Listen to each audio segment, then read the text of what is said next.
guys pag mamaya pagdating natin doon sa resto, pagpasensyahan natin kasi sobrang dami nalga natin. Kasi may Valentine's ride tayo. Kung ano, pwede yung night ride natin doon sa Valentine's. Uy, Valentine's. Baka ibang ride yan Baka ibang. Yan yung mga iniisip mo. Ano, Marian, no?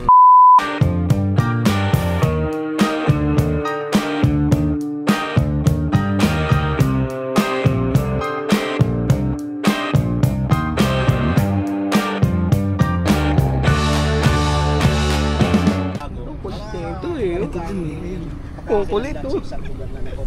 Then, ngayon guys, yung biyahe natin, may kukuha sa atin. What? Takot ako din sa may kukuha. Live food tayo. So mahaba-haba tayo, nasa 30 plus na tayo motor. So kahit na mag-staggered formation tayo, medyo mahaba yan. Safety type tayo ngayon. Pwede mag-Superman. Pwede tayong gaya yung angkas. Iiwan natin yung grupo na yun, yung magsusuperman. Pwede namin umuwi.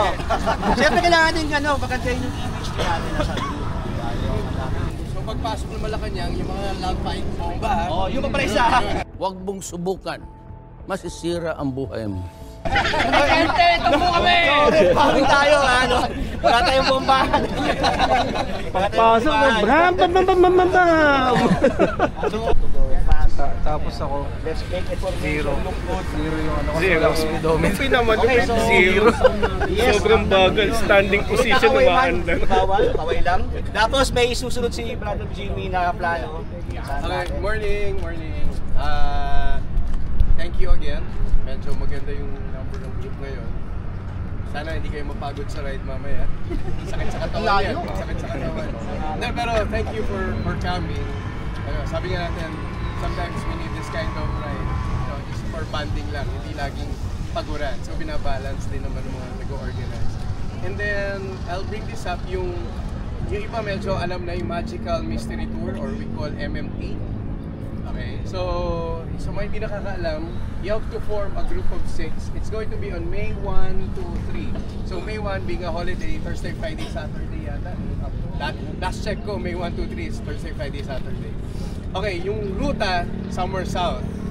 Kung saan pupunta, yun yung sobre, that's part of the ride. We don't know the destination. Pero, mayroong mga clues na ibibigay. So, it's a group of 6. Tapos, registration per rider is 6.5. But, yung 6.5 is hotel accommodation for 2 nights. Your food is there. There's a jersey, etc. etc. So, ang gastos na lang natin is the gas and the merienda on the road. Yung guys, yung 6.5 na sinasabi ni Sir Jimmy kanina is inclusive of 2 nights accommodation on sharing basis, and then 2 nights dinner, day 1, closing ceremony, dinner, and beer. Beer ba to? Parang beer ang pagkakabasa ko. Beer nga. Tapos MMT exclusive riding jersey from England Costume. So yun yung inclusive to. Ang deadline ASAP kasi may limited slot eh. So kung makakauna tayo, mas maganda kung makakilala na tayo na kahit magkakalaban tayo, hindi mo magkakalaban eh. It's not a race. It's not a race. Para siyang, kung familiar kayo sa Amazing Race, para siyang ganun, kinaibahan lang, nakamotor tayo. Pero para siyang ganun. Pero don't worry hindi to parang FJ na medyo hardcore. Walang budol to. Walang budol to. Puro paved to. Paved roads. Kung meron man, medyo minimal na hindi naman natin makukontrol yung kalsada sa south. Habang wala pa yung photographer, siguro we'll do one quick prayer. Together with us is, member na rin ng KKK, may blood brother. Kasi baka sabihin lahat tayo brothers eh. May blood. Kahit ganyan siya kadumi, pastor po siya. Walang halong biro yun. Ayos, family picture tayo after the prayer and then let's wait for the sundo.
taas.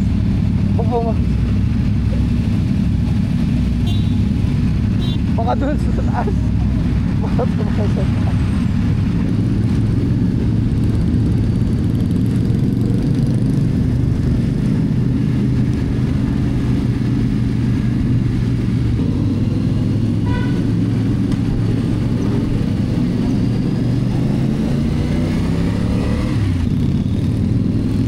Malacanang Palace.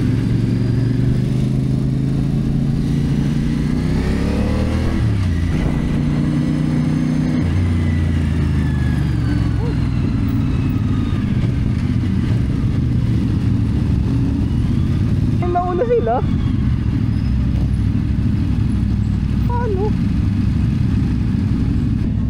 Paano nauna sila dito? Di ba kumaliwa tayo? Oo. Sila dumiretso sila. Ha? Oo.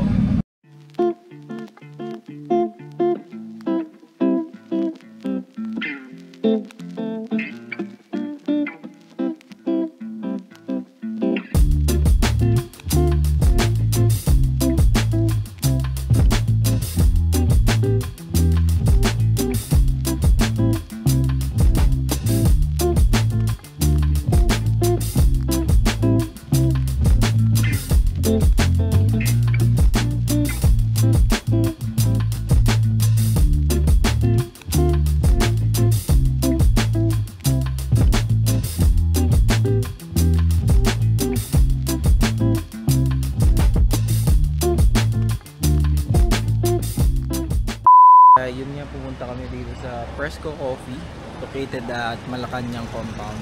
As you can see dun sa likod ko, nandiyan lahat ng mga motor na CLC. Ito mga CLC namin. And then ito yung ibang CLC sa likod ko. And then nandun din yung mga ibang bikes. Dito makikita nyo sa likod, mga ibang bikes na nakakasama namin.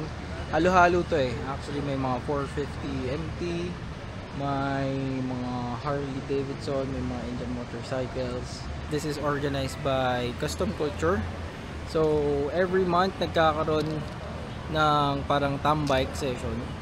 Head count namin dito is at least 35 bikes plus yung mga OBRs pa. So na-overwhelm nga medyo yung yung Fresco Coffee.